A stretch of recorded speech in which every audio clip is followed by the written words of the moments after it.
Bonjour. Dans ce podcast, nous traiterons dans un premier temps du rôle hormonal de l'hypothalamus dans le corps. Puis, dans un second temps, nous parlerons du mode de fonctionnement de l'implant chez la femme.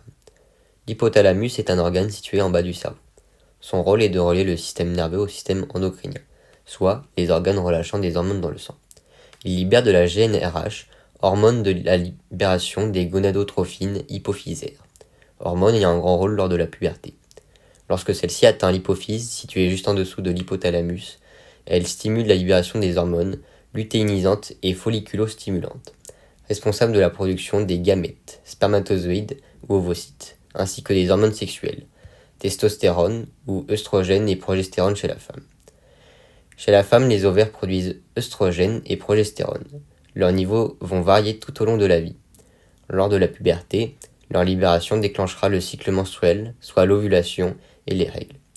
La fabrication d'ovules prêts à être fécondés sera donc déclenchée. Cette libération aura pour effet sur le cerveau d'améliorer les fonctions cognitives pour l'œstrogène et de stabiliser l'humeur pour la progestérone. L'implant contraceptif, un dispositif sous-cutané de 4 cm de longueur, révolutionne la contraception.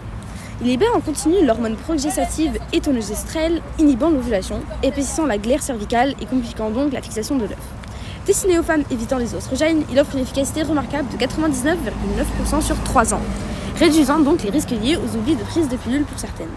Ce choix s'adresse aux femmes incapables de prendre des oestrogènes, oubliant fréquemment la pilule ou ne pouvant néanmoins pas utiliser un stérilet.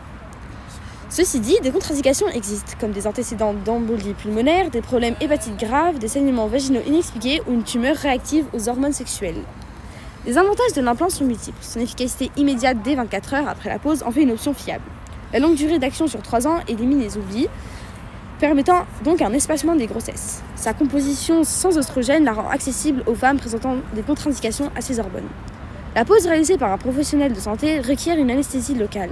En position allongée, l'implant est inséré dans le bras, laissant donc une cicatrice de 2 mm. L'intervention rapide dure en moyenne moins de 2 minutes. Après 3 ans, l'implant doit être retiré, mais un nouveau peut être posé au cours de la même intervention. Malgré ces avantages, des effets secondaires potentiels existent. Certaines femmes peuvent connaître une prise de poids, des perturbations menstruelles ou des poussées d'acné. Cependant, ces effets varient d'une personne à l'autre. En conclusion, l'implant contraceptif offre une contraception efficace, pratique et adaptée à certaines situations. Son impact positif sur la vie quotidienne des femmes en éliminant les contraintes liées à la prise quotidienne de contraceptifs en fait une option à considérer pour celles recherchant une méthode à long terme.